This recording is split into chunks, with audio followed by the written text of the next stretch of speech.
Live aquarium plants. They're beautiful, natural, and to some people, they might seem a little intimidating. You might have tried a live plant once and felt disappointed if it didn't thrive. I often hear people say real plants are too hard or high maintenance. But actually, adding live plants can make your fish happier, healthier, and easier to take care of. My name's Sabine, and I specialize in freshwater tropical fish. I've got 17 fish tanks at home, and during COVID, I worked for Neptune Aquatics, the San Francisco Bay Area's largest aquarium supply store. In this video, I'm going to give you 5 great reasons why you should get real plants for your fish tank. 1. They act as a natural filter and reduce algae. 2. They're easier than you think. 3. They add oxygen to the water. 4. Fake plants can be harmful to your fish. And 5. Real plants give a healthier and more natural environment for your fish. Let's dive right in so you can get started on your aquarium plant journey. First off, live aquarium plants act as a natural filter and reduce algae. Leftover food and fish poop decompose into toxic chemicals such as ammonia,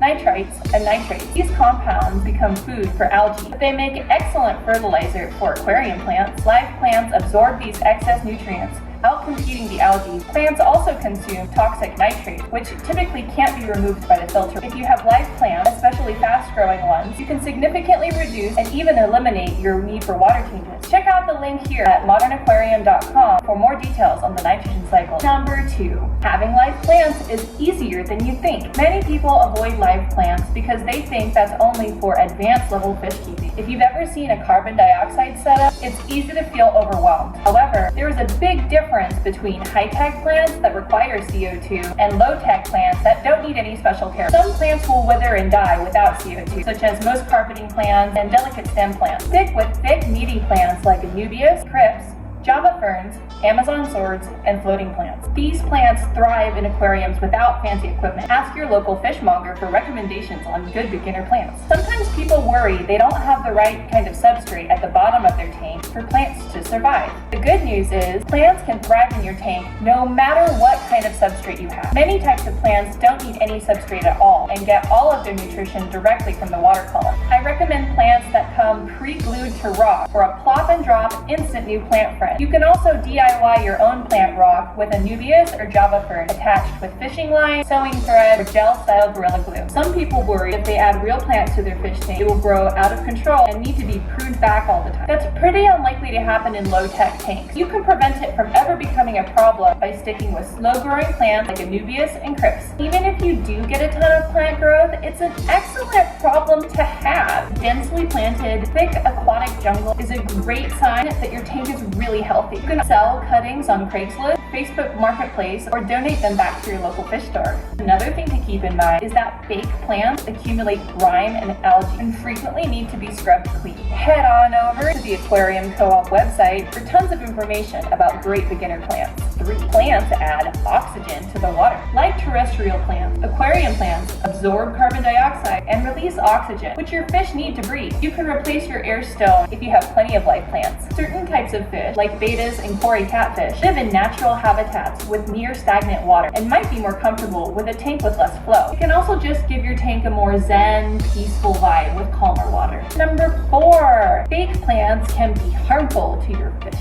Most fake plants have sharp edges that can rip the fins of long-finned fish like betas. If you must buy a fake plant and you have long-finned fish, try to get silk plants instead of plastic. Even if you have short-finned fish like tetras or resporas, fake plants can degrade over time, releasing microplastics, dyes, and other toxins into the aquarium. If your fish are sick or dying in a tank with fake plants, take the plants out and do a 50% water change right away. I'm pretty sure this plant was responsible for at least 2 murder mysteries. Some fish are more sensitive to harsh chemicals than others. You can never be completely sure a fake plant is safe, even if the label says it's made for aquariums. This article here at aquaticdelights.com gives a great comparison between fake and real plants. Number 5. Real plants give a healthier and more natural environment to your fish. Fish love plants for so many reasons. They like to play in and around the plants and hide when they feel like they need to take a break. The more hiding spots your fish have, the more confident and relaxed they will feel, which leads them to be more active, friendly, and interactive with you. Fake plants might look cute, but there really is no comparison with how much better the real ones are for the fish themselves. If you're interested in breeding your fish, sometimes plants are necessary to trigger egg laying or spawning behavior. They also give the baby fish protection from being eaten by the parent. For more information on why real plants make happy fish, take a look at this article from the Aquarium Guide. There are so many more reasons why you should get live plants for your fish tank, but I'm sure by now you've got plenty of fish for thought to get you started. 1. They act as a natural filter and reduce algae. 2.